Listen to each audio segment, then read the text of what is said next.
Most people spend their lives searching for comfort, the safe job, the predictable path, the familiar outcome.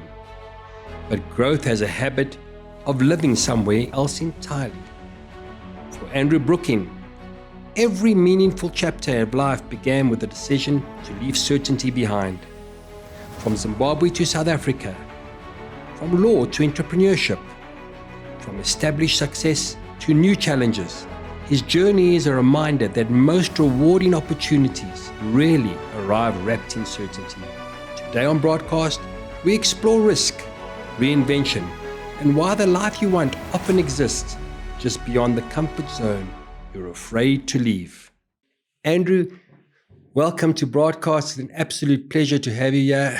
Thank you for agreeing to say that you would be here and to join us here today. Thanks, Norman. I'm looking forward to it. Thank you. So for our viewers who are not aware who you are, so Andrew Brooking from Java Capital, an absolute total entrepreneur who has shaped and defined the REITs industry in South Africa and the property industry sector in South Africa.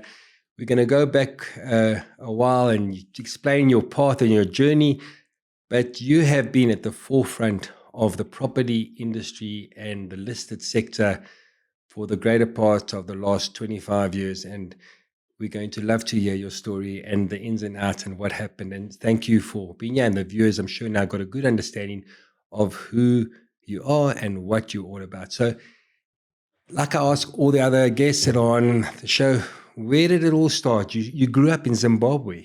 Yeah, so I lived in Zim until toward the end of school. I then came to Johannesburg. My family emigrated. Finished schooling here. How was Zim then when you grew up there? So I left just at the time when it became Zimbabwe Rhodesia. It was a transitional time. Obviously, growing up there, it was a great childhood. Tons of sport, very free society, but it was a country at war. So there was a lot of restrictions. Similar to what's going on, yeah, or not really? No, you know, the independence war within what was then Rhodesia was a very tough time. It was a small country. But Zimbabweans are beautiful people, black and white. You know, I'm just saying they've got like a great culture about them. They're hearty. They're really wonderful people. You know, it was. I can say. I mean, I'm in touch with all my old school friends, and we compare living all around the world to our childhood in Zimbabwe, and we all look on that as an idyllic period. It doesn't exist anymore because that country's been through hard times. They always had a good schooling system, so the education was good. They produced a lot of competent people in all sorts of walks of life. I mean, my old schoolmates are all over the world, and a lot of them have done really well. And a very competitive environment, and I think that kind of shapes and defines the nature of the person into the future. Because I mean, I know Zimbabwe at those days, all the sports people, and I mean, I'm particularly involved in golf and follow golf, and there were some of the greatest golfers in the world came out of Zimbabwe, Nicky Price and Dennis Watson, and achievers, you know, absolute achievers. Yeah, and sport, it was a huge sporting culture. So guys like me, we grew up playing sport all day. You're a big cyclist today, but I'm saying, what did you do those days? My main sports were tennis and hockey. Okay. You know, I was like better with the small balls than the big balls. I'm not a big guy, so I played a lot of tennis. I had a misguided ambition to be a professional tennis player. I never really had I didn't have the talent, but I had the ambition, not the talent. Thank God you identified that and you noticed that. Yeah, some people never grow out of that dream. Yeah. But then you came here and you went to varsity. You went to Wits, eh? So I started out. I was young because you start school young in Zim. So I was very young. I started at Wits. I actually started out studying medicine, which it was a very bad fit. I'd never really wanted to. But who told you? Your father, your mother? You know, the problem was I was good scholastically. I was good at school, and they always, when you were good at school in that I'm a doctor. Everybody says, "Oh, you're a bright kid. You're gonna go and study medicine." And I had no idea what I wanted to do. So I filled in the forms, got into medical school, and started out. And I just didn't enjoy it. I only did the first year, and then I shifted I had a wild time, it was like loads Those of years, fun. what did you 1982. I was starting at Wits. Okay, that's it. So then I did that year of medicine. Then I didn't carry on with that, and then I did a undergrad degree in humanities. I did a degree in philosophy and English, and I really loved that. But you can't earn a living off any of those skills. So then I thought I better do something that's got some application. So I did a law degree, and I was a good student in particularly in law. So I finished that up. And was Dugard there with you? Yeah, Dugard was there. There's a lot of these professors. He taught me as well. Yeah.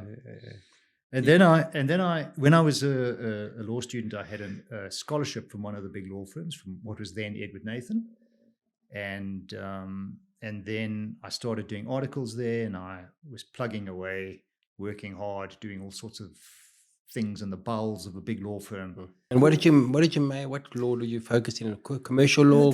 I didn't know at that stage. I was doing a little bit of everything. I didn't have a developed sense that commerce or business was necessarily for me. I was widely interested in all sorts of things, even at that age. So just straight out of university, but I was starting to do some more entrepreneurial things in property. I was trading property. I was... Oh, no. I have to stop you there. When you were trading property while you were still studying, and I was a young lawyer doing my articles, and I would go and buy houses. I had this formula. I went to Rosettenville. It was a very uniform suburb. An affordable entry. Affordable entry, and you could more or less buy a house sight unseen and be comfortable with what it was. So on the sales and execution, if something popped up in Rosettenville, I would buy it. I didn't have any money, but I got one of the partners at Edward Nathan to provide a suretyship to a bank. Okay. And so I had a bank facility, and I would buy the property. I would show up there. I used to drive a very beaten up old Renault 5. I used to arrive there after work with a lawnmower and some paint in the back of my old car. And I'd get out and I'd talk to the guy whose house... Sounds like I'm talking to Johnny Robbie. I'd walk into this house and there'd be a guy there, and he'd be maybe a butcher or a cabinet maker or somebody, a guy who'd come on hard times. He lost his house to the bank. And I'd walk in there, I'd say, listen, I'm a young guy. I don't have any money, but I bought your house. I need to fix it up and I need to sell it quickly, because the way these things work is if I have to hold it, it's going to carry me out. So I'll do a deal with you. I'll split the upside. You help me, you paint, cut the lawn, we fix it up. Here's the agent active in the area. We're going to flog this thing. We're going to aim to flog it in 2 weeks. And, so I was putting energy and running. And your folks, did you come from a wealthy background? No, my dad was a stockbroker, but we had come from Zim. So when you leave like that, you don't come with any money. So my dad was starting out in Johannesburg. He was working in one of the big stockbroking firms. So he wasn't funding you your credit line? No, I didn't have any funding other than what I arranged. So I had there was a partner who I became friendly with, and he took a bit of risk, and I split the upside with him. Bought and sold quite a lot of properties. Okay, amazing. Then got exposure elsewhere. Was buying a bit of land, rezoning it, and then selling it. Got involved with some townhouse. Someone must have given you the intuitive property, or was it just you yourself say, "Listen, I like property"? You knew what you didn't like. Medicine was one of them. Yeah. I think the reason why I got involved with those is because you could do it on borrowed money. Okay. If you'd said to me, the seventh wonder of the world. I was at the same time. I thought I was a stock picker of note, because there was a lot of IPOs, and I would subscribe for a few shares in an IPO. In those days, you sent your check in, then eventually your share certificate arrives. I thought I knew what I was doing, but I was completely clueless. And when there was Black Monday, 1 October, and all the gains I'd made in the stock market evaporated. But it did give me, in the early days of my career, I was spending time not only chasing property, but I was looking at prospectuses and stock exchange documentation and trying to figure out whether this was something to buy or not buy. I didn't really have a clue. You were laying the I foundations. didn't have a clue, but I was trying. Yeah. And I was working hard as a very young lawyer in a law firm that demanded a high standard. So it was a tough place to work. It was very busy. And then I got a call from Wits University who said, look, they administer the scholarship. They knew that I had a plan to go and do a master's in the UK, just because I wanted to study overseas if I could get the funding for it. And they gave me a ring and they said, look, they administer this scholarship to the US. It's closed, but they've looked at the candidates. If I was interested, I would likely get it. So I kind of very quickly filled in the forms and did the paperwork and showed up and got interviewed. And a week later, I was on my way to the US to do a master's there for a year, Where was it at? I was placed at a university called, the Americans call it Notre Dame. Notre Dame, yeah, absolutely. What an amazing golfing school as well. Yeah, so they got some great sporting talent there, particularly college football. And they're an academic school in the States, I can tell you that. They're a very, it's the kind of premier Catholic university in the States. I'm not Catholic and I'd only been at Wits, which is very secular. So Wits is secular, liberal. Liberal, yeah. And at that particular time, it was the most. Yeah, very liberal. Then I arrive at Notre Dame, and that's Catholic and not liberal. So, it was very different, very different. But it was a lot of fun. I learned a lot. I enjoyed that, and then I sort of hung around a bit. And how long were you there for? A year. Only 1 year. And then I went to New York. I took the New York bar exam for what it was worth. I never used that, but I got through that fine. And then I came back to SA and I knuckled down as a lawyer. At Edward Nathan, yeah. So I stayed there. I became a partner quite young. So I was a partner at about 27. And I worked and worked and worked. It's a tough profession. There are no shortcuts. Yeah. And hours. You got to. It's a very long hours. It's an hours thing you got to write. And in those days, there was a lot less on computers and a lot more application with your own hand and ball pen. Yeah, but I loved it. I also found myself chopping and changing within what areas of law I was interested in. I had the fortune that I grew up in an era where you didn't have to pick a specialization right at the outset. So, and some of the older lawyers had a view that if you were a bit of a generalist, you ended up a better lawyer. So they were quite accommodating of a guy who wanted to do everything from sort of strike negotiations to M&A. So I got involved in all sorts of different things. Where did you find yourself enjoying it most? By the time I decided I didn't want to be a lawyer, by then I was working on the bigger corporate transactions. I was working on things like the demutualization of Sanlam and other big projects. There must have been a senior that you were working with. Yeah, I worked with Michael Katz a lot, who was the senior partner. Okay, his name's known. Yeah, so he was a real example of how to follow a guy who's built a very successful legal practice. And there were a lot of very talented people in that firm at that time, probably still so. But the fact that you were around those people, you were absorbing and learning and growing. Yeah, and then, of course, the one thing about being a lawyer at the high end of it is you're interfacing with clients all the time. And your clients are top-end clients. So you're always meeting people. Because I had this dual SA-US qualification, I had quite a lot of American clients. So I was doing M&A type work for General Electric. I was doing some work for McDonald's. I was doing a lot of work for Goldman Sachs, which were coming into the country at that time. So that was more regulatory type stuff. And of course, I was still a very young, inexperienced lawyer, learning a lot.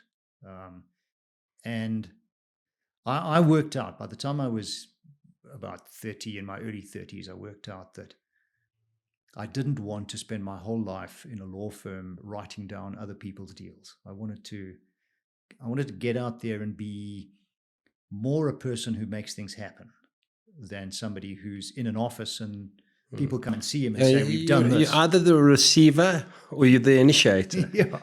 Yeah. So I wanted to see what opportunity would come out, and eventually I got a chance. Did they make you a partner at any stage? I was a partner from a young age, from like 27-ish. So by my early 30s, I'd been a partner quite a while. But now trying to think of doing something a little bit out the box, that's a massive decision. It was because it seemed incredibly risky. You're giving a lot up. Yeah. No, I looked ahead at the law firm, which was a great place to be and a great place to work. But I didn't want to be that 50-something-year-old lawyer who was in the law firm where he'd always been, with the level of predictability that implies. And so I didn't take. I had a number of job offers that I didn't take, but I started something with some friends and colleagues. So the guy in the office next door to me is a guy called Kevin Josilovitz. So he and I had been partners at Edward Nathan. He's my era, first-class guy. And he and I started talking about starting a new kind of business where you give people advice and but you're integrating financial and legal and common sense and strategy. So we didn't really know what that sort of business would be, but we called it corporate finance. We didn't have much by way of financial kind of competence, but we met a guy who was then a partner at an audit firm called Fisher Hoffman, a guy called Howard Talbot. And Howard was a experienced accountant, very good client base, and he was looking to get out of that profession. So the three of us thought, between us, we've got some skills and some ability to build a new kind of advisory business where we integrate financial and regulatory competences, and we got cracking. So that was late 1999. No money required, or so we spoke to a few people, and the guy who impressed us the most was a guy called Errol Grolman.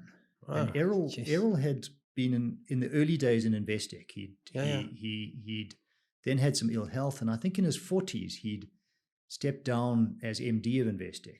But he'd been a big driver in the growth of Investec from its inception. So he was a very inspiring guy, and he gave us a lot of encouragement. He gave us some initial backing with a grouping that he had put together, which was then under the heading Corp Capital. And it had Jeff Liebersman, who was quite controversial in those days. I remember the whole story of Corp Capital. That story didn't end well. No, it didn't end well. It didn't end well.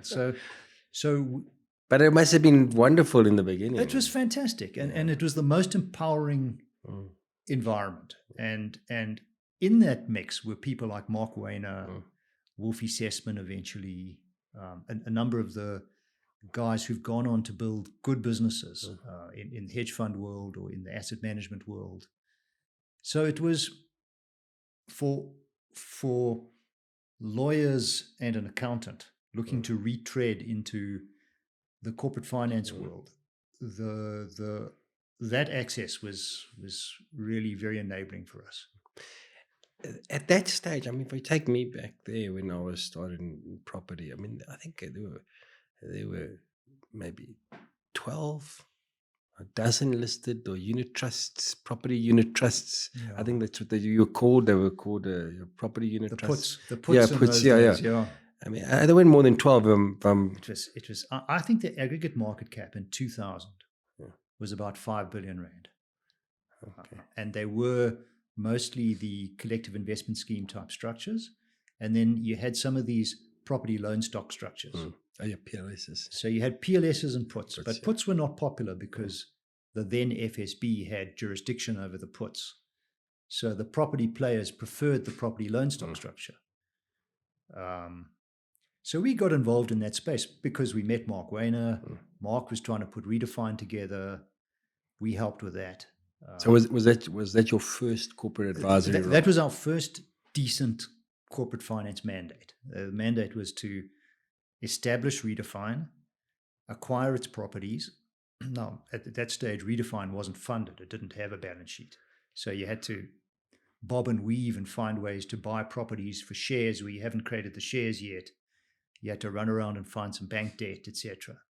And does your business include all of that? Were you involved in the capital raising and the finance at that stage? Because I know you got very involved at later stages. You would go out and say, listen, well, this is who we are and this is who we put it on the map and this is who we're going to list. Yeah. But at that stage, was that also your role? So Mark, Mark Wayner, who'd come out of financial services, he'd been in Investec property for some time. And so, I mean, he was much more knowledgeable than we were, but we were helping him in every way we could. And Errol Grolman, at the beginning of our business, he said to us, look, you have to decide what you're going to be. Are you going to be guys who create clever product and then you just sell clever product to whoever will buy it? Or are you going to be guys who develop a relationship with a client where the client trusts you, and when you're a trusted advisor, you help that client with pretty much anything that client wants help with? And we tried both. We didn't sell the clever product that successfully. So we were creating structured products, derivative-based products, white labeling them, selling them through the banks, etc. But it didn't amount to. You must have had a bit of competition with other products. I mean, it must have been and some of the best minds in the industries were offering the corporate banked products. For sure. Sanlam and Old Mutual. But I'll tell you, like one of the businesses we started was Satrix. So, I remember Satrix. Satrix didn't exist. Yeah. We looked at it. We were flipping around looking through the FT. I was looking at that FT weekend and I could see spiders and these ETF index trackers trading in New York. It was a big deal in that market. We had nothing of that sort here. So we worked out how to do it. We created something. Then we said, well, we've got no brand or reputation. We need a partner. So who do we find as a partner? So we went to the JSE and we JV'd with the JSE. So it was Satrix 40 or something? Yeah, Satrix 40. Yeah. And then the JSE said, you need a market maker. So when we'd stopped asking, well, what's a market maker? They said, you need to go and find a market maker. And we ended up with Gensec, which was then bought by Sanlam. Nice. So for a while, Satrix was owned a third JSE, a third Java Capital, and a third Sanlam. And that business has become a business of scale. We exited it a long time ago. We sold actually to Deutsche Bank, but in the end, Sanlam ended up the holder there. Okay, and they've done well. They've scaled that business very dramatically. The very fact that you're part of that in the early stages must have really given you some insight and foundation to what was about to roll out in the future. I had always had in the back of my mind that I might go back to the US, and I'd had some job offers there. I was qualified there. And then it was around then that I worked out that if you're in an emerging market, if you're in South Africa and you've got some skills and some energy, you get chances to do things and to have a tilt at things that you probably would never get in the developed world. And by then we were listing companies, we were doing deals, we were in the index tracking and product related world. We had a lot on the go that was really interesting. You were designing some of those products. A lot, and whereas overseas, I think offshore you would have been refining them maybe. Yeah, we wouldn't get that opportunity. Yeah. And we got to build a business from. We started out with rented desks and no clients and a little bit of a salary bill we had to pay at the end of the month without any sense of where we were going to make the money to do that. It's not like any of us had balance sheets that we could fund stuff out of, but we made a go of it. And then were you all similarly kind of from the same kind of background financially, or did your partners have money to rely on for? Because a lot of that is the risk and the reward. Do you take the risk, or do you put yourself out there, or do you just stay in this corporate structure and earn and carry on getting your bonus and you put your hands out at the end of the year? Yeah, it was a big worry for us. I mean, it was to not know whether you can afford your expenses, let alone your own living expenses. In the early days, we had corp capital as a source of financing, working capital type financing. So that worked out fine. Then then they got into all sorts of controversies, and that gave us the opportunity to buy what we call Java Capital out from Corp Capital.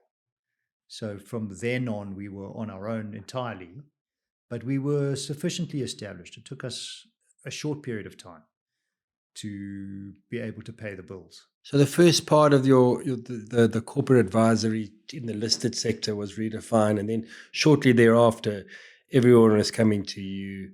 And I think, if I'm not mistaken, I think there was Gary. I think was involved with you. Gary Vogelman. We had a good 10 years with Gary. Gary was more on the tax side, but we worked well with Gary. And you were the authority of the listed sector. I mean, I know that there was advisory and people would give their 2 cents worth whether you could list or should list, or there was a possibility if you were big enough and you had the size to list. But I'm saying you had a few after Redefine. Talk to us through some of them, and I'd like to be very interested in knowing some of the guys that you didn't list with or you didn't advise. We had a funny conversation the other day when I had Mike. I think it was Mike. I'm sure it was maybe Spear, or I'm not sure actually. But they went to Paul Duncan, and he didn't support their listing. And lo and behold, that listing worked out very well and very successful. Oh, it was Equitas. I had Andrea from Equitas, and he said he went to Paul Duncan just to get some advisory consultants, and they said, no, you'll never work. And you know what? They did work, and it worked out. So sometimes you don't always get it right, but you had become the lead and the authority of the listed sector. Talk us through some of the early listings after Redefine. After Redefine, I mean, in that big build-up in the listed property sector, we did about 35 listings and IPOs through that period. Not all in the property sector, but mostly in the property sector. Now, a lot of those are not around anymore. They've been absorbed elsewhere or they've been bought out. So not everything stands the test of time. But in the course of that, we spent a lot of time with the institutions who must provide the capital to support any listed company. And we got a good sense of what they're looking for, of what you have to appeal to for each, because each investment house will have a slightly different way of looking at it. So we worked out what do you need to create that appeals to a wide enough universe of investors. And through that period, it was a very benign period for South African real estate. And interest rates were beneficial. Rents always escalated at CPI plus 2%. I remember talking to Wolfie Sessman saying, how is it that rent just always escalates at more than CPI? It doesn't make sense to me as a matter of logic. In the end, this seems too stable a thing to rely on. And Wolfie said, well, it's always been that way, and building inflation is higher than CPI. And I always thought, well, we had this rocket fuel under the SA listed real estate sector because if you tracked it through, rentals were growing at above inflation. Yes, you had yield compression as the risk, the perceived risk in relation to the country reduced. So democracy, an economy that was doing okay, all of those things reduced risk. But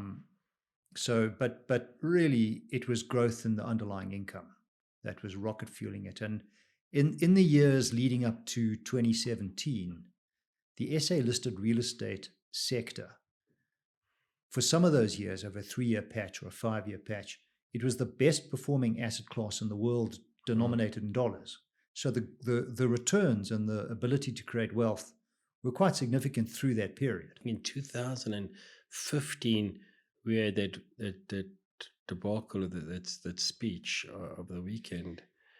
But I'm saying, so was it still, there were a bunch of, was it still okay till 2017? Look, we had the GFC that was earlier than that. So you know, I mean, it wasn't. It's not a straight line. If you look at how listed real estate shares perform, They are volatile. They are up and down. So in 08 and 09, I mean, firstly, were you ever at all exposed, like financially in your business, to the success of the industry, or was it all just on consultancy basis and you earned your fees, or was there some massive risk? Because I think 2008, 2009, when that crisis happened, there was like nothing happening. I mean, there was no more new listings. I mean, no one would be funding a new listing. I mean, everyone's going backwards. I mean, it was people trying to save themselves and see where the financial market would end up. But I'm saying, surely there was no income for you in the advisory role, or there must have been that kind of risk. But were you exposed at any in any of the funds? I mean, we were exposed, but we always kept the advisory business as a standalone service provider. So we didn't build a balance sheet inside that business. If we made money, we paid it out to the shareholders, and the shareholders would then invest. But we were eating our own cooking. We were buying property. We were buying listed shares. We were heavily exposed to the sector. Okay. But the advisory business, I've always looked at it and said, well, where's the work going to come from? And somebody said to me the other day, corporate finance is a lousy business. You've either got too many clients or too many staff. And your payroll is a heavy expense in a business like this. So you're hiring highly qualified, expensive people, and you're trying to provide a service which pays the expense load and makes a profit. That's what the corporate finance model is. Somehow, in good times or bad times, we found opportunities. Maybe they needed your help more in bad times than in good times. When the sector in 2020-ish, when the real estate sector encountered COVID and all of a sudden the rentals dried up.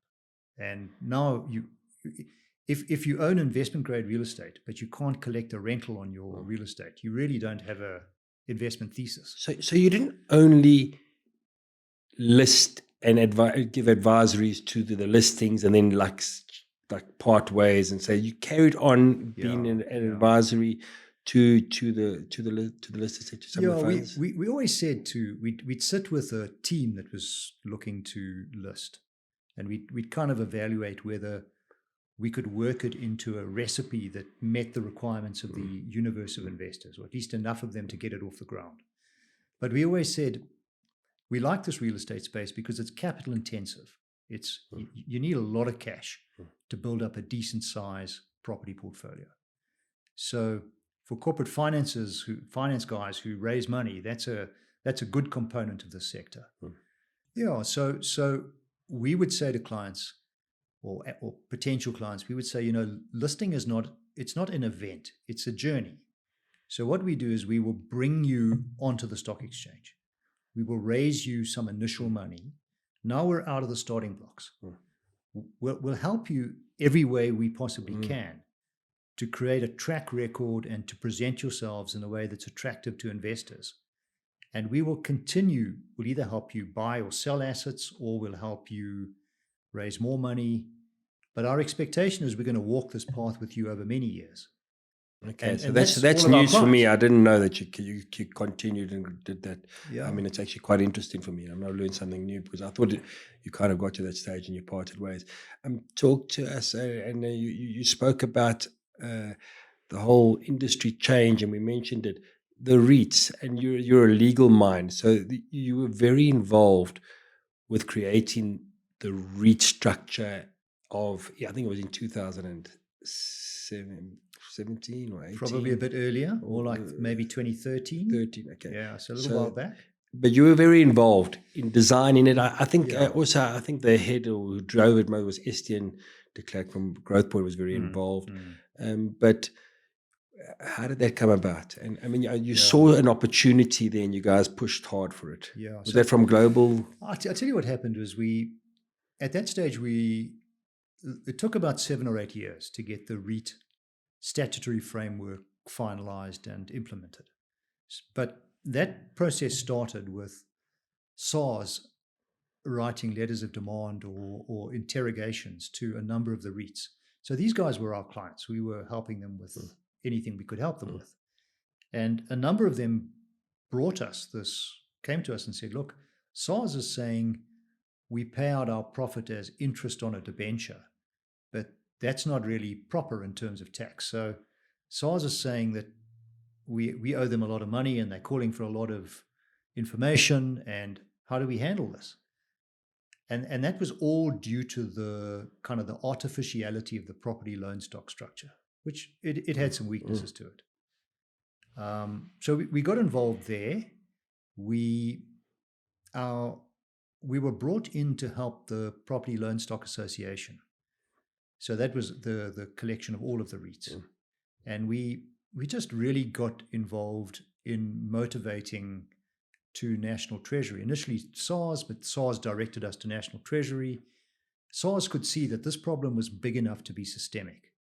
They could not actually attack the listed real estate sector because a lot of the country's pension fund money was in that sector. And that their complaints about tax compliance were potentially destabilizing. But they said they can't fix it. They don't write the rules. You need to get before Parliament. And the way to get there is via National Treasury.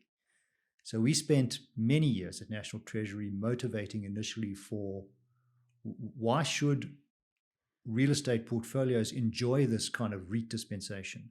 Why should they get flow through when a brewery or a bank doesn't?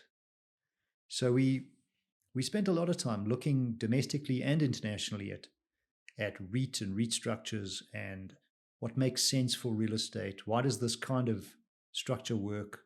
What are the best of breed features for this kind of structure?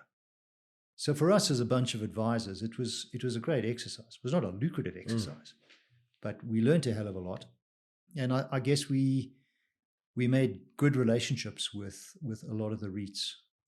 We were heavily penetrated by that point. The uptick after that was even more substantial. I mean, everyone was jumping onto that bandwagon, and everyone converted to the... I mean, they all converted. All the property loan stock companies converted.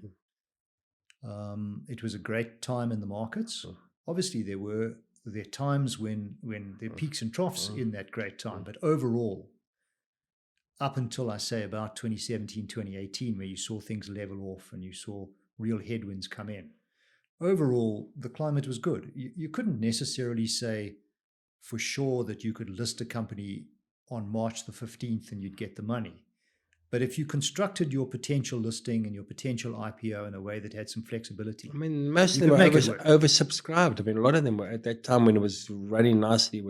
They were oversubscribed, and if you weren't in with certain corporate advisory company, you weren't going to get an allocation. I mean, everyone was jumping in. I remember some of the great listings that made a lot of money. Madison was in particular. Madison, very interesting. I mean, it was an incredible story, but they made a lot of money. And so, but taking us back into the earlier, who would you, I mean, I don't want to put you on the spot here, but I'm going to try and put you on the spot in the nicest possible. Who would you say the best, which is the best listing that you've had? It's I can never play favorites amongst. I'll give us a couple. Give us a couple of the most enjoyable and successful listings that you, from start to finish, that you really thoroughly enjoyed. Look, if I look at, so Redefine was the first for us, and which is significant. It's now nearly 30 years later, and we still walk down the road with Redefine. So that's our longest duration listed client. Since Redefine, as I said, I think we've done about 35 listings. A lot of them didn't survive. If you look at the biggest property company on the JSE now is Nepi Rockcastle. So we've been heavily involved with that from inception. That was held and in some senses of it incubated within the Resilient stable in the early days. So we worked a lot with Des de Beer and his various management teams in different REITs. So Resilient, I don't know if you remember, but Resilient spat out Diversified as a small REIT, which it then bought back. So Des was never afraid to experiment. He was a great reader of capital markets, and he would experiment to see what worked the best. Nepi Rockcastle became very successful and is now the biggest property company on the JSE. We we did a lot of work with Fortress, and some of that work was conceptually really interesting. This A/B structure. I mean, that era of experimentation saw us creating a number of REITs that had, in effect, A/B structures. Perpetual prefs, and then more highly. But do you think do you think it worked? It worked like a bomb until it didn't.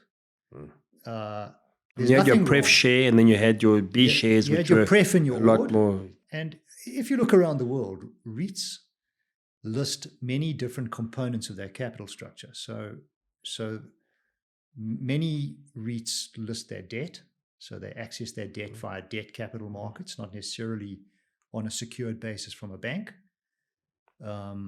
They can list debt-like equity instruments, perpetual prefs and that kind of thing, and then you get the ords. I think in that era of experimentation, some of the examples of the A/B structure were flawed. It can work, but if you have too much in the perpetual prefs and they're eating first, then in a somewhat cyclical exposure, it can work. It can unwind. And that's what happened at Fortress. The unwind in Fortress has been a tremendous value unlock. So if you look at the value that's been created since collapsing that A/B structure, it's been tremendous. So it was the right thing to do, and it was a very difficult thing to do because you had these two different share registers, each fundamentally believing they were on the right end of it. But eventually common sense prevailed. Eventually, when you're doing big deals in the public space, kept reading a lot of egos, and a lot of egos were flying around there trying to make decisions, but not the correct ones for the shareholders. Look, when you do M&A, like when we were putting together, so we listed Madison, and then there was Madison, Apex High, Redefine. There was another REIT spun out, which was buying smaller properties.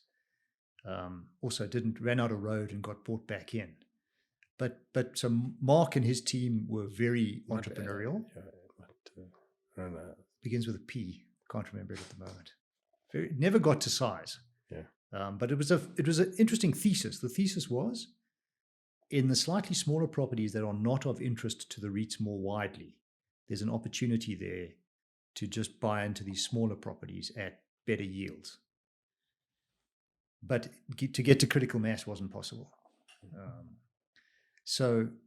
Who is the best property operator? I'll talk to you about. I mean, obviously, because we've walked the journey with so many property operators in different. Fundamentally, at a certain level, they all do the same thing, but their levels, there's quite wide divergence in the outcomes. Now that reflects excellence, and there are management teams that, when you work with them, you can see the excellence, and it's not rocket science. It's attention to detail. But from where I sat, we were very involved in the property, selling some portfolios. Very conveniently, when the market is running, it was a lot easier.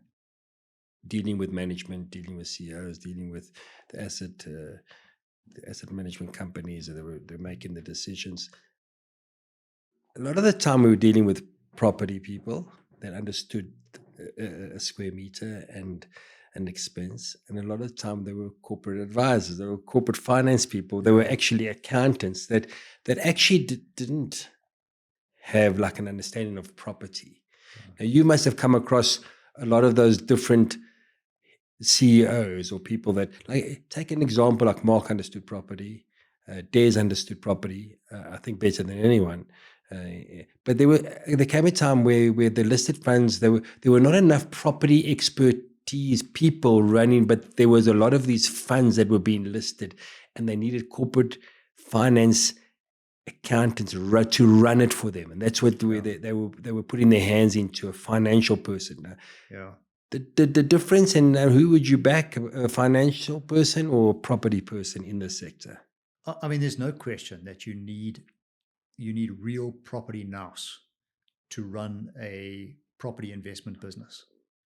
So if you're just going to take a retreaded banker or a retreaded accountant and think that person with financial skills is going to make a success of a property portfolio. Well, those are not good betting odds. Property is a different asset class. It requires its own detailed skills. Even within the subsectors of property, you can't assume there's a generalist who's going to know it all. But if you look at who was successful, I mean, Des de Beer was a banker, and he became a property operator, and he is an exceptionally knowledgeable. But in the banking circle, operator. He was very involved in the property sector. He was always close. So I think he had a natural aptitude, and he surrounded himself with property people. He had always, I think, been an investor in property. So yeah, he absolutely knew what was going on at the property level, and he had excellent property people in the business. So in some ways, if you're building a REIT, some of your job as the CEO is to identify the human talent you need in every position. You don't have to be the guy who's got it all as CEO, but you do have to be the person who leads a team that's got it all. You surrounded yourself with a proper team. I mean, you guys knew what you were doing, and you proved it time and time again. I mean, I think almost every single one of your listings they happened. I mean, they're not. Some of them didn't succeed at the end, and they survived. But you got them, which was your job to get into the market. Well, so Norman, I mean, I'm pleased that you say that, because what it means you never saw was you saw the ones you didn't see the ones we pulled. So we would run on a lot. Okay, yeah. We would have a tilt at many things. Okay. But as it got close to a time when you were ready to list, and sometimes it can take a couple of years to get those background arrangements working.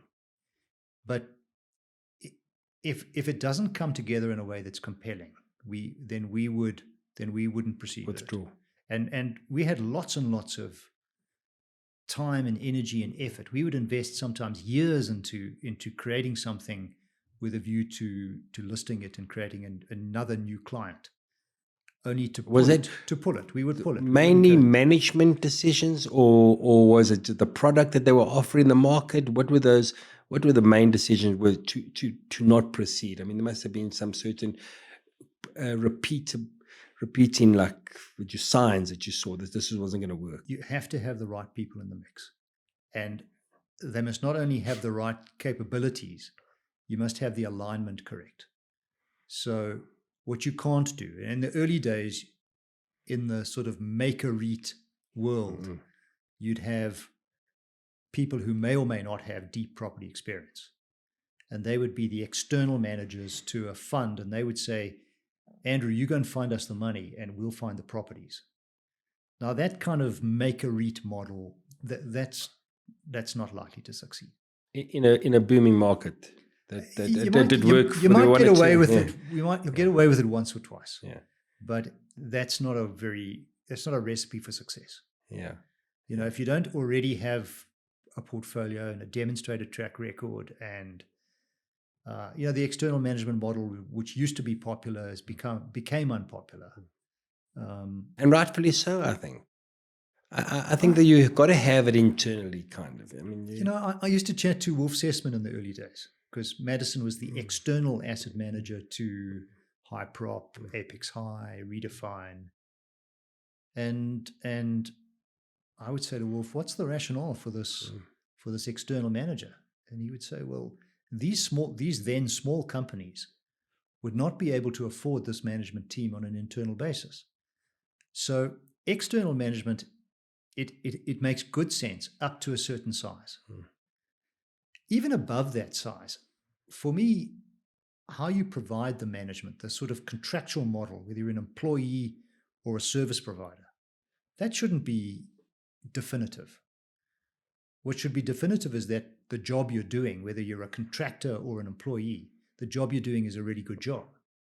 So for me, I was never particularly hung up on internal or external or anything like that. And tell me, is the common denominator for the successful operators of a REIT, of the listed funds, I mean, that you saw that the standout like characters that they had? I mean, because today you have a lot of these REITs that are going into specialization, either logistics or demographic, like some of them are going to been solely in a certain area, as you would know, who mentioned like earlier.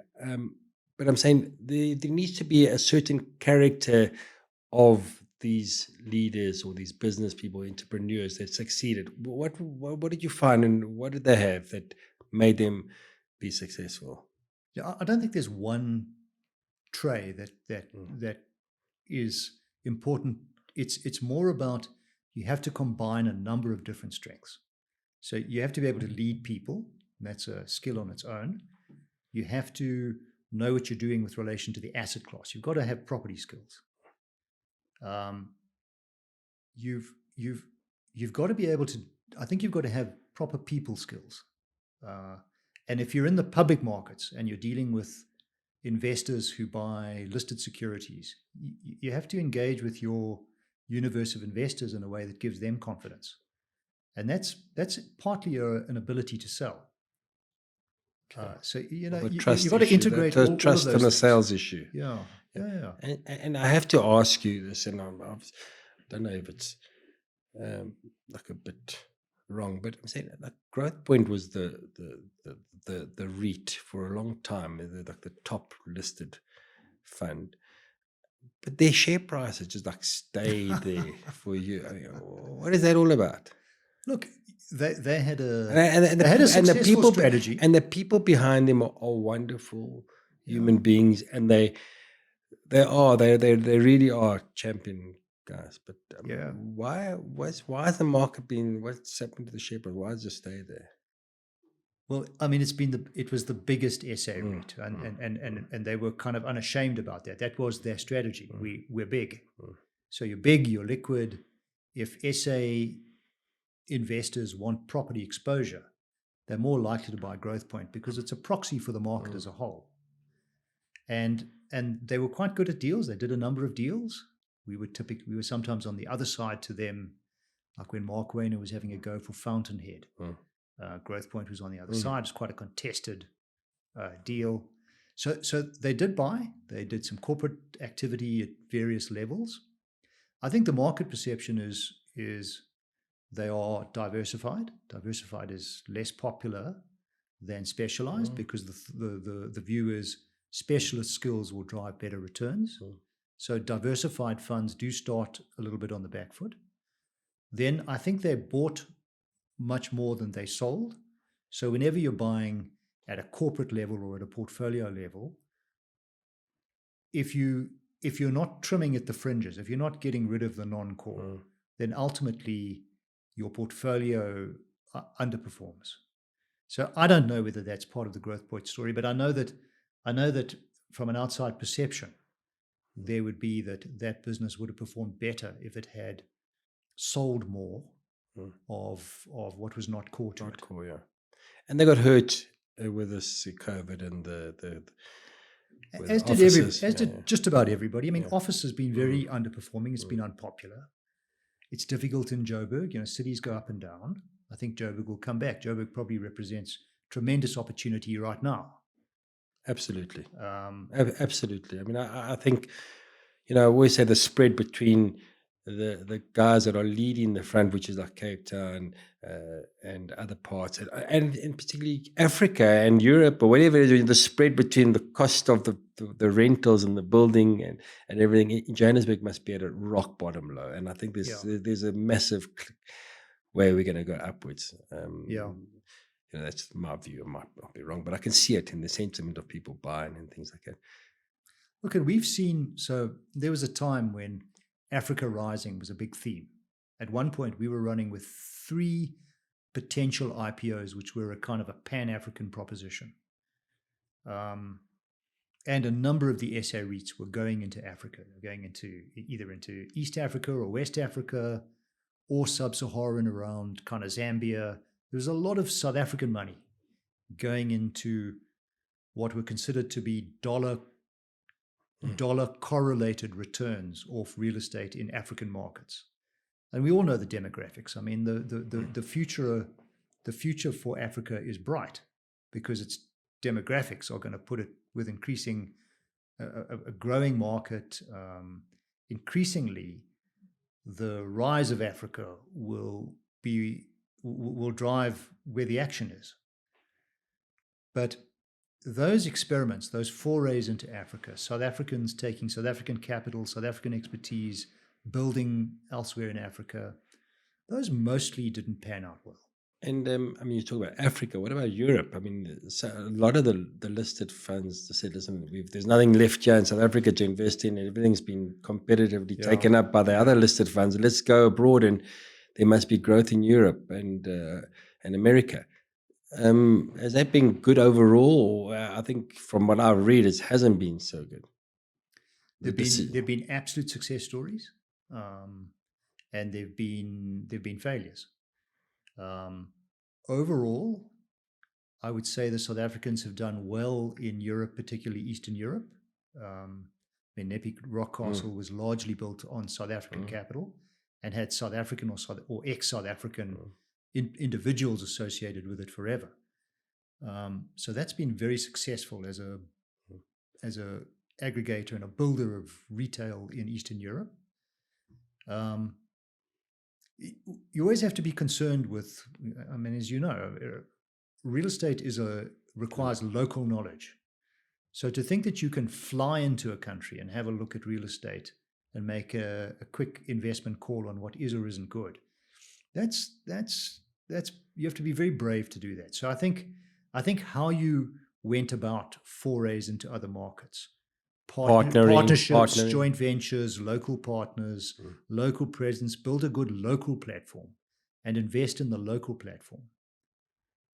And that model has tended to work because South Africa has provided capital and the real estate expertise out of South Africa is good when you're feeding it into a local management team as part of a local platform in whatever market you're addressing.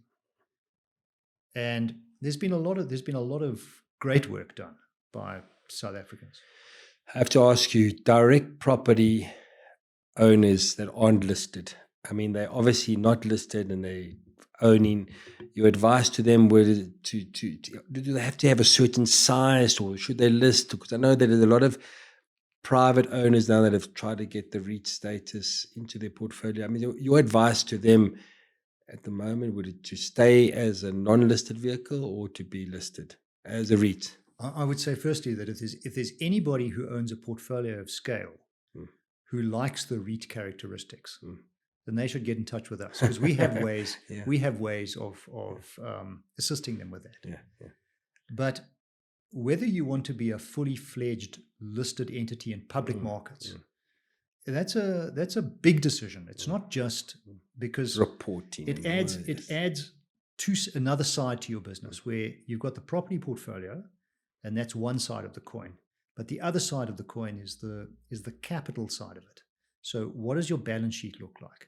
What is your capital structure? And you're now exposed to a very sentiment-driven market where your shares are visibly priced all the time.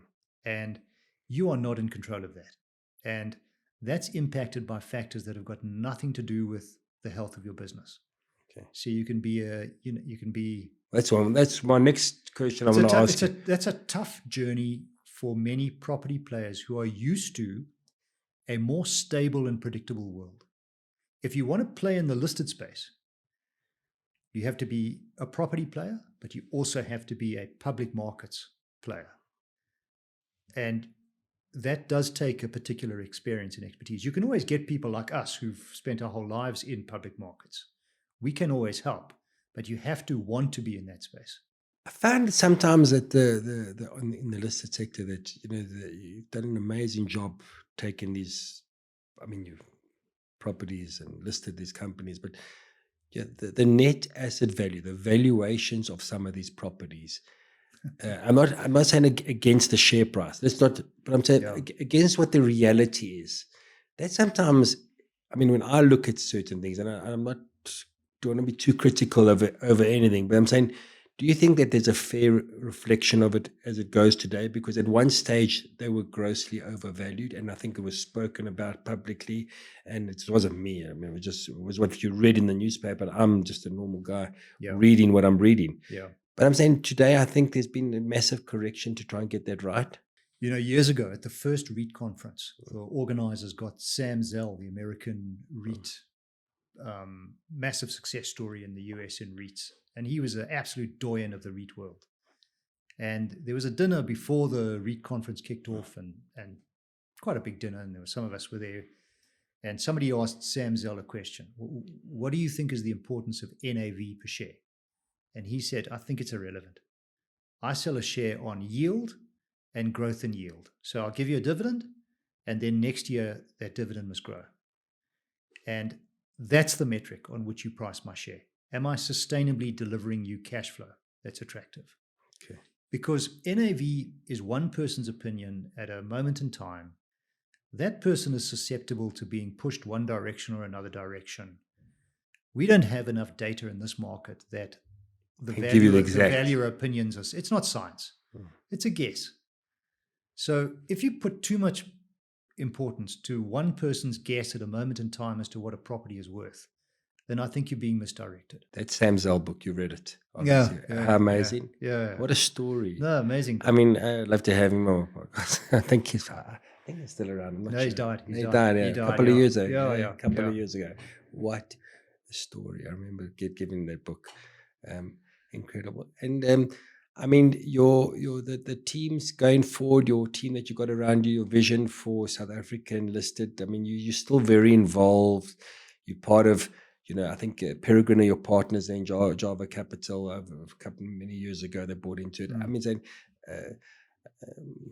obviously there were reasons to get them involved, but I'm saying the team going forward, their vision. We've got a good team. I mean, the corporate finance business is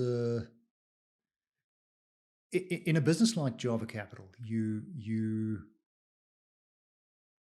your primary focus is making money by providing clients with advice. And the other side of that business is that because we're a shop front, we see lots of clients, we know lots of people, we know a lot about the insides of a lot of businesses. And a lot of investment opportunity comes out of that. So I think if I could go back, I would have a greater focus on building in parallel to an advisory business, building an investment business. We've certainly been active as investors, and we've got some things right and some things wrong. But I would be much more systematic and disciplined about an investing silo in parallel to an advisory. Are you giving silo. us a heads up that that's on the horizon? Well, we've certainly got ambitions for that. I mean, and then the other area that we're now very actively involved in is infrastructure. So in particular, we think the sweet spot at the moment is fiber infrastructure. We've been very involved there. And data centers? So we've had a long, hard look at data centers. We tried to get involved in potentially buying into some of them. They're highly priced, so you have to assume there's quite a lot of growth coming out of data centers, which is fair, but there are risks of what you don't know in relation to data centers. When Elon Musk says he's going to be putting his data centers into space because the solar generation then is 24 hours a day, you've got to recognize that your terrestrial asset, being a data center, may not be competitive in 10 years' time. So technology changes. We like fiber infrastructure. We think that it stacks up so competitively to any other alternative way of accessing data. We think data is incredibly defensive. The growth in data consumption is just staggering. And it's very good for an emerging market. So for South Africa to be putting fiber into townships, for example, is very empowering for those townships. So we like that space. We're heavily involved in that space. You mentioned, you kind of answered it already going just now, like looking back, would you have done anything differently? And you said you obviously would have had more of an investment business focused investment plan and taken a bit more positions in the sector. I think we would have made a more disciplined business of it, because it's not like we didn't, but we didn't systematize it and make. Over the years, we had a few people come to us and say, we'd like to give you some money to manage for us. Like Java Investment Capital. And we said no, because our DNA is in the advisory space. So where we make investments, we do so with our own limited money. And then if we blow it up, it's on us. Did you take, instead of fees, did you take shares sometimes and stayed along for the ride? Yeah, we always had... Which has been the best success? We always had entrepreneurs who wanted us to feel like we were You're partners involved, in the business, close and involved. Yeah. So, I mean, we took shares individually wherever we could, wherever. I'll tell you the one thing about our business is it's easy enough to buy the share, but don't think you're going to be able to sell it, because you generally know too much to be able to sell anything. Yeah. So when a company lists, we would buy some shares. If it did a placement and we had permission, we would buy some shares. But you are not going to be in a position to be able to get out of those anytime quickly. So we've got difficult procedures, and in the end, we're good buyers. We never sell. Yeah. And some of the shares you get in. If I think back to, for example, the Fortress A and B structure, that the A and B shares together were $10. The Fortress A share was $9. The Fortress B share was $1. I forget the height that the Fortress B share went to, but it was into the 40s, into the mid 40s. So, that's a hell of a ride. All the way down to kind of probably low point, probably $2 or $2.50 or something like that. So that is a roller coaster. If you're on the way down, both ways, both ways. Yeah. Some people are on the way up. I bought Nepi, for example, at, I don't know, I forget, 17 or 18 Rand a share. These shares have really performed, but they don't all perform. Looking back, would you have done anything differently? As I say, I would have been more systematic about the investment side of things. We always ran Java Capital as a small enough business that you could put your arms around it. Okay. Because we were first and foremost kind of client-facing people. We were out with clients all day. We were not internally focused people. And I think if we'd had more DNA in our business to look internally and decide, what are we going to make of this business, we might have been able to make more of it. Okay. So I wouldn't say that that's a regret. It's just an awareness that I've been fundamentally a client. That's a good character trait to have. I mean, not living with regret, but living with learning. Yeah. It's a great thing. I need to delve into Andrew Brooking, the person now. I'm saying, you, as an advice to a 23 or 24, 25-year-old graduate, what would you give them a bit of advice? What do you think they should be doing? Going straight into property, going into the corporate world? Look, it's so difficult to give people career advice for lots of reasons. Firstly, the world's changing so quickly that being nimble and being able to adjust and having a range of skills. But I've spent my life in business and in real estate and in corporate finance successfully. I started out as a guy really interested in philosophy. I was then a lawyer for a while, and I became less interested in law. One thing I never studied was finance. So I'm always at a disadvantage. But you don't need to have studied something to be handy at it. It's one thing that we've learned in our M&A business. We from time to time we look back and we say, look, of all the mergers and acquisitions we've done and the CEOs we've interfaced with, who's been the best in recent times, and what background do they come from? Finance. You'd be amazed. The answer's more often than not nothing to do with finance. So one of the best, I can tell the story because it's not in. I love this. It's not in the real estate space. I love it. So we once had this conversation internally. We said, okay, in the deals we've done over the last few years, who's a CEO who's like standout competent? And we picked this one guy. We'd sold a business privately. We'd sold a privately owned business of some scale, not in the real estate space. We'd sold it into one of the big conglomerates, Bidvest or something like that. And there was a CEO. Everybody said, look, that CEO who ran that business, he was unbelievably competent. The financial models, the legals, the tax, the sales process, the negotiation of a deal, managing the people, he was the real deal. What's his background? So we checked out his background. Well, he didn't finish high school, and his only qualification was that he became a rabbi before going into business. And then I think of somebody I worked for many years with, a guy called Kenton Fine, who built up Servest. And Kenton was and still is, outstanding businessman. Not in the real estate space, but buying and selling businesses. Yeah. We did dozens of deals with Kenton. Kenton had and the kind of deals where we were raising listed bonds, so he would be going through bond documents, getting the tax right, complicated stuff. Kenton was in the thick of all of it. He had a diploma in waste management from Durban Tech or something like that, It's amazing. I'm so glad you said that. I'm so glad you pointed it out and make sure it's so obvious. I mean, I interviewed someone recently. He said, listen, I failed possibly the most successful residential developer in South Africa. I failed Standard Grade 4 or Standard 4. I still to this day, he can't add. But he just sold one portfolio for 1.6 billion. So one little residential.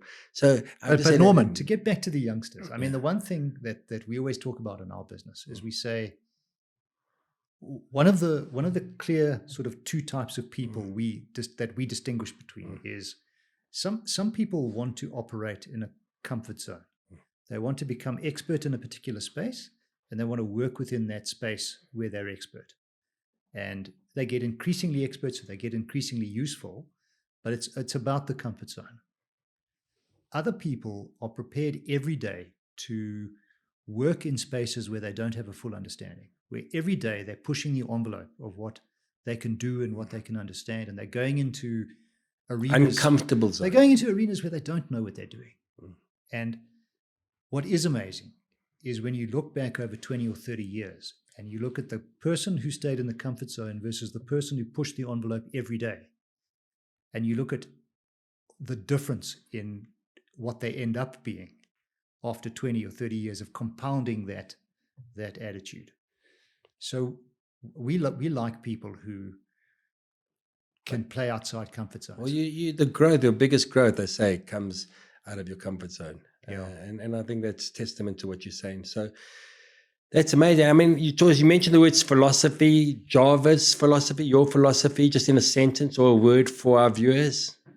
I mean, that's difficult, but what's most top of mind for me is I always say, what's Java Capital's edge? Why would people come to us when they can go to others that are bigger with bigger brands, others who might be allied with banks who can lend money? We don't do any of that. Why would people come to us? And for me, it's always one word. They'll only come to us if what we bring is insight. So what we do can't be mechanical. It can't be, if you tell me there's a business, what's that business worth? One can run a financial model and an evaluation process and say it's worth a range of A to B, of X to Y. That's relatively mechanical. You've got to get it right, but it's something of a commodity. But if you've got a high degree of insight about what it could be worth, about where it might go, about what are the challenges and the opportunities. So our challenge in Java Capital is for us to be relevant, for us to have a place at the table. To see into the future. We have to have insight. And that's not easy. You have to develop insight. And then you've got to have the confidence that you're gonna volunteer your insight. So it may be a business you don't know very much about. You need to develop enough that you have got some insight, and you need to have the confidence to articulate it. Okay. If you can't do that, you can't play in the corporate finance game. So this has been an unbelievable, one of the most interesting hours for me. Certainly always watch from the outside, looking in to see and following you and following the sector and some of the great entrepreneurs of the property sector, people that have turned from developers to property owners to CEOs, and some of the financial guys that have come to lead the sector. And you have been at the forefront from the very, very, very beginning, and you've changed it and you've reshaped it, and you continue to do so. It's been very insightful. It's been an education for me, and I think for the viewers. And the one thing that stood out is that you've never stayed comfortable, and you've pushed the boundaries, and you're growing and you're evolving and you're redesigning and you're reinventing yourself, and that's what's made you successful. And I think anyone that's been part of your journey has been able to enjoy your success and make it part of their success, and they've also been successful. So from this hour and from us, and we just like to thank you for sharing that with us. It's been interesting. It's been lovely, actually. It's something that I got more than I was expecting. Okay, good. And a lot more interesting. And I just want to wish you all the very, very best on your projects and your vision. And thank you for the past years that you've given us, what you've given us. It's been fantastic. And thank you very, very much, and all the very, very best from us. Thanks, Norman. I want to add one thing. Absolutely. Which I've taken care, I hope, not to mention by name any existing clients or existing CEOs. So I've talked to a Mark or to a Des de Beer who's retired. I've taken care not to mention clients who are in the seat. But one of the real privileges of my life is I've got to engage with like entrepreneurs and executives who are highly competent, great people, great integrity, great human beings. I've become very good friends with many of them. So this sector that has been the place where I've worked for most of my life. It's been a special place, and it's the collection of people. You must be meeting a lot of them. The collection of people is wonderful. Amazing people, amazing entrepreneurs. Yeah, and there's nothing. Every single person has got a different story. Yeah. And it's got their own story. And it's just wonderful to be part of. I love property. Property involves almost every part of a business. You need to rent, or you need to own, or your staff need to live. So I'm saying property, you're connected to property, whether it's by business or it's by way of living in every sector. And it's just so interesting for me. And I've met some of the most amazing people. Yeah, I've known them and they've been on the show, and I've got many more coming onto the show. So it's been great. And I think you can look back and you can be proud of what your involvement in the sector has done for the sector. And I think it's testament to your achievements. And I'd like to follow your vision in the future of you and be part of that listing. Great. So thank you. And all the very, very, very best. And I'm glad you mentioned that at the end. Thank you. Thanks, Tom. Thank you. This is Norman Raad, and I'd like to thank you for watching today's episode. Don't forget to like, comment, share, and subscribe. See you on the next episode.